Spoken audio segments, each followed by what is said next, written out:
comment on an interview that was published yesterday in quoting the president. In an interview published yesterday, the president spoke about a number of issues facing the United States.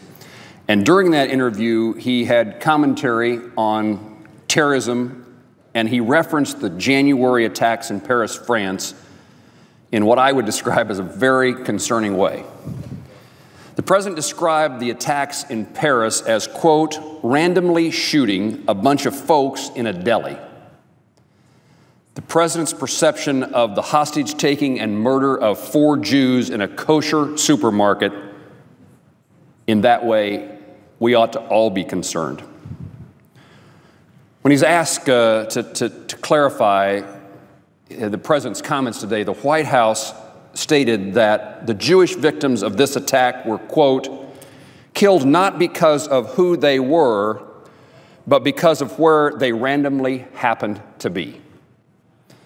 The White House today suggested that because there were non-Jews in the kosher supermarket named Super Kosher, the attack did not specifically target Jews. The State Department restated this explanation today, refusing to say that an attack on a kosher supermarket that killed 4 Jews could be anti-Jewish.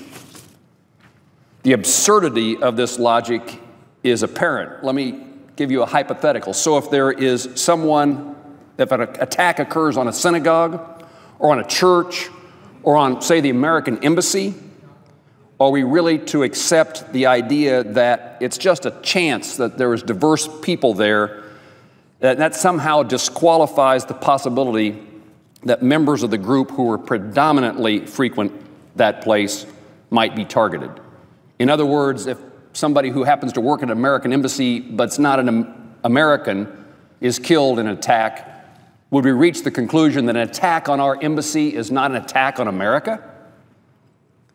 The Obama administration's logic here challenges certainly common sense, and it's truly difficult to understand what they're trying to convey.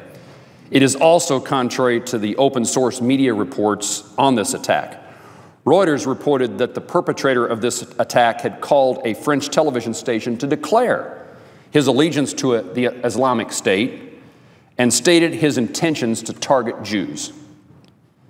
Given this information, the Obama administration's now repeated comments that chalk this up to randomness, that's just amazing to me, that it's just random, this attack in Paris. The fact that 4 Jews were killed at a kosher supermarket, it's just random.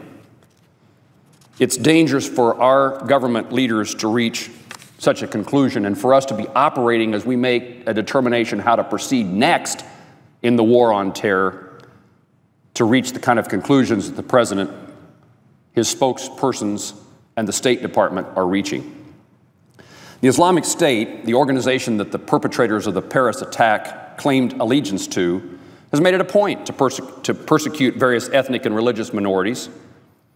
The denial of anti-minority or anti-Semitic motivations in this case gives me hesitation about whether the president understands the true nature of the threat we now face. This comes in the context of the report that the administration is soon to present to Congress for approval and authorization for the use of military force against Islamic State fighters. Authorizing a war is a decision that should be made with the fullest of information and the most complete understanding possible. The Obama administration should be doing everything it can to clearly describe the threat that our country faces, in fact, that people around the globe face, and the strategy that will be employed under this potential authorization to use force. If we don't know who we're fighting, how can we have a strategy to prevent the death and destruction that those enemies will cause? The stakes are way too high to operate under anything but a clear understanding of the significant challenges that our country faces. It makes no sense to describe something different than reality. Mr. President, I yield the floor.